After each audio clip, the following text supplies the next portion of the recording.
ሰላም ወራህመቱላሂ ወበረካቱ። ጥያቄ ነበረ ጀዛከላሁ ኢንሻአላህ። ፎቶ ሐራም ነው ይባላል። እጅም ብቻውን ቢሰወር ሐራም ነው ይባላል። ግን በሰለፍዮች ቻናል ላይ የህፃን ልጅ እጅ ወይም የሴት እጅ ጓንት ለብሰው አንድ እጅ ብቻ ያለውን ሲለቁ አያለሁ እና ህፃን ልጅም እግር ወይም እጅ ፕሮፋይል ያደርጉታል።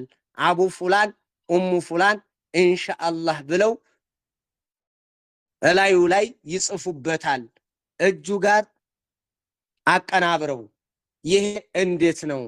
ሌላንም ሰው ይወሰውሳልና ኢንሻአላህ።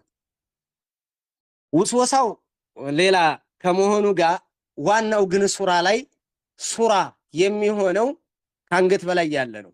ሱራ የሚሆነው ይሄ ነው። ሐዲሱ የመጣው ሐዲስ ጠቋሚ يقول الإمام ابن باز رحمه الله تعالى لا بد من قطع الرأس ይላሉ። አንድ ህይወት ያለው ነገር ራሱ ከራሱ በላይ ተቆርጦ ከጠፋ ችግር የለም። ይሄን እንግዲህ በሆነ ነገር ማበስ በቀለም አቅልሞ ማጥፋት ማለት ነው። ከዛ በታች ያለው ሰውነቱ ቢታይ ችግር የለም። إذا كان بدون رأس يزول الرأس بالكلية ولكن ليس العبرة بأنه ما يرسل. من قالوا النبي صلى الله عليه وسلم أمر بقطع الرأس راس قرط ብለዋል። እንዴት መረጃ አለ? ራሱን ቁረጡ የሚል የፎቶ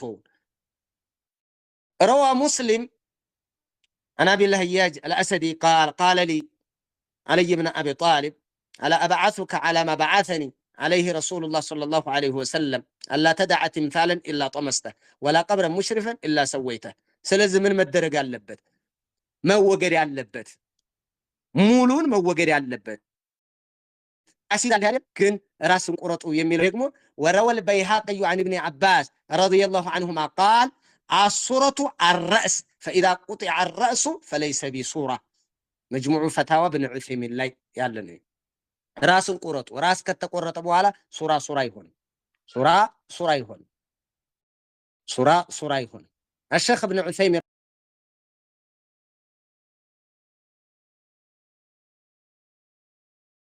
الذي تتبين له صورة رغم ما هنالك من أعضاء ورقبة ولكن ليس فيه عيون وعانف حتى راسه عفنجا كلل يهي عينه منه كتوقده فما في بأس شجر لم يلالو لأن هذا لا يضاهي خلق الله አይሆንም እና የሚሉ ታላችሁ። ዋናው ግን ካሚል የሚሆነው ከአንገቱ በላይ ያለው ራሱ አለመኖር ይሄ ነው ዋና ይሄ ነው።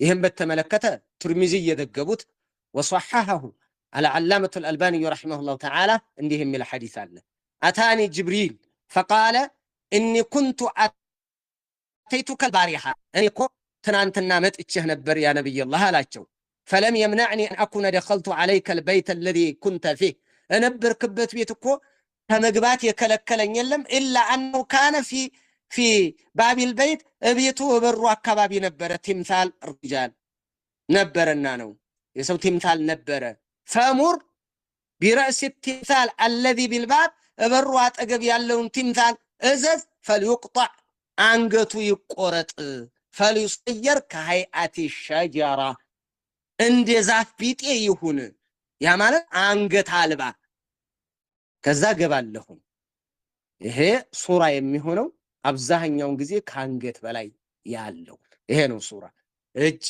إقر نزه وقب منامن ይሄ ሱራ አይሆንም። የሴት ልጅ ከሆነ አጅነቢ ከሆነ አደጋ ነው። እጃችሁን እየሸላለማችሁ የሆነ ሂና እየተቀባ እየተደረገ ፕሮፋይል ላይ አውዙ ቢላህ ሱራ እኮ ብቻ አይደለም። ይሄ ሌላ ነገር ነው የሚሆነው። በሱራነት እኮ ብቻ አይደለም። የእናንተ የሱራነት ጥያቄ አይደለም። ሴት ልጅ ሰውነቷን ኒቃብ ልበሽ እየተባለች እናንተ እየተባለች እንዴት ታደርጋለች? በቋንተም ይወሰውሳል። ጥሩ አይደለም።